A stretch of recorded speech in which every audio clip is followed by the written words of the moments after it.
बिस्मिल्लाहिर्रहमानिर्रहीम। अस्सलाम वालेकुम नाजरीन, क्या हाल है सबका। मुझे उम्मीद है आप सब खैरियत से होंगे। तो दोस्तों, आज हम अपने घर के लिए गंदम लेने जा रहे हैं बर्था वाले से। तो अभी हम शेल पेट्रोल पंप से निकल चुके हैं।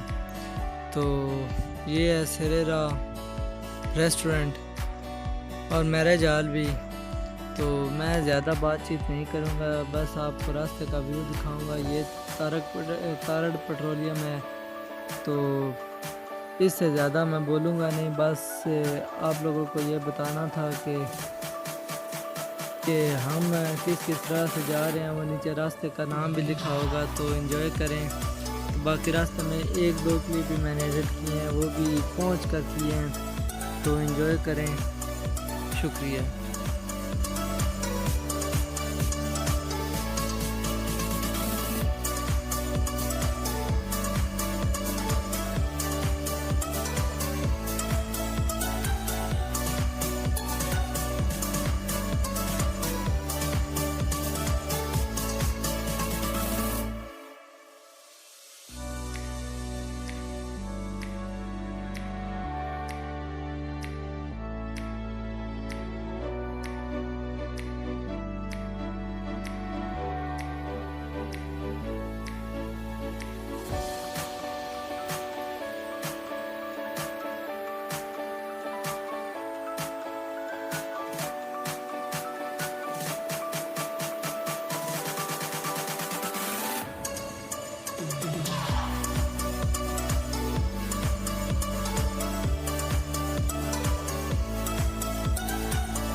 हम पहुंच चुके हैं रोड नाला पे, जो कोट मोमिन के बिल्कुल करीब है। तो बाकी सारे रास्ते में मैं अपनी वीडियो नहीं बना सका, वो इस वजह से क्योंकि आवाज़ ही नहीं आ रही थी, कैमरा शेक कर रहा था। तो बाकी इसी तरह का है, बाकी जब पहुंच जाऊंगा फिर उधर का व्यू आप लोगों को सही दिखाऊंगा। अभी हम पानी पीने के लिए रुके हैं। भाई का रोज़ा उसने अपनी चादर जो है ना गीली कर ली है, तो ये पीछे मेरे खड़े हैं। तो ये माशाल्लाह से सारे रोज़े रख रहे हैं। तो अभी हम जब उधर पहुंच जाएंगे तो उधर फिर आपको दिखाएंगे। तो चलते हैं।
इस दरबार के बारे में मैं इतना कुछ नहीं जानता, मगर ये मेरे पीछे जो भाई हैं ये इन दरबार की तामीर से लेके इन पीरों की सारी हिस्ट्री जानते हैं। तो फिर उनसे पूछते हैं कि क्या सूरत हाल है, पीरों का क्या हिसाब किताब था, वो कितने नेक आदमी थे, कितने नेक मुसलमान थे। तो ये इनसे पूछते हैं। ओके जी नाज़रीन, मैं इस दरबार के बारे में आपको कुछ मालूमात देना चाहूँगा। ये हमारे ज़िला सरगोदा में मिड रांझा और नसीरपुर के दरमियान में है। तो ये कुछ साल पहले तो ये ऐसे ही बस या कब्र शरीफ थी और कोई मज़ार वगैरह नहीं था। तो ये तकरीबन कुछ साल पहले ही अपने ख़ानदान में जो लोग हैं कि उनको ख्वाब में ज़ियारत करवाई है इन्होंने। तो इन्होंने कहा कि ये जो है ना हमारा इधर दरबार बनवाए। तो ये बहुत ही नेक आदमी और परहेजगार आदमी और दरवेश आदमी थे। तो काफ़ी इनकी वो जो करामात हैं वो भी लोगों ने देखी जानी है। तो अल्हम्दुलिल्लाह ये हमारी कौम के भी हैं, खरल हैं। ये राय अहमद ख़ान खरल जो तारीख़ में उनका नाम आता है कि एक शहीदों में उनका नाम है, अंग्रेज़ों के साथ जो बड़ी जंग हुई थी उसमें। तो उसी ख़ानदान में ये हैं। तो हमें भी फ़ख्र है, हम हमारी कौम के, हम यहाँ से जब भी गुज़रते हैं तो हम यहाँ फातिहा शरीफ जो है पढ़ के जाते हैं। तो ये बहुत ही माशाल्लाह प्यारी जगह भी है और साथ ही इनका गांव भी है। जो इनके पिछले ख़ानदान वाले लोग हैं वो इधर ही रिहाइश पजीर हैं। तो बस इतना ही आप लोगों के लिए।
तो दोस्तों हम जहाँ से गंदम लेने आए हैं, मैं उधर इस वक्त पहुँच चुका हूँ। ये मेरे पीछे ट्यूबवेल चल रहा है, वो मेरे पीछे बैठे हुए हैं जिनसे लिया गंदम। तो अभी मेरा छोटा भाई रिक्शा चला कर गया हुआ है उधर से गंदम लेने। उधर ज़्यादा बंदे नहीं जा सकते, मैं भी नहीं जा सकता इसी वजह से, क्योंकि इधर फूड अथॉरिटी जो है वो गंदम देख ले किसी के पास तो वो छीन रही है। वो मेरी इस वीडियो में वो एक गंदम का ना स्टॉक लगा हुआ है जो फूड अथॉरिटी वाले लोगों से छीन रहे हैं, जिनके पास ज़्यादा होती है वो छीन लेते हैं। तो इस वजह से मैं उधर जा नहीं सका। तो बाकी गंदम आ जाती है तो आप लोगों को दिखाते हैं कितनी ली है हमने, कितने की मिली है और क्या हिसाब किताब, क्या सीन था। तो मैं आप लोगों के साथ शेयर ज़रूर करूँगा। तो फिर गंदम आती है तो फिर मिलते हैं। तो मैं अभी नहा लूँ।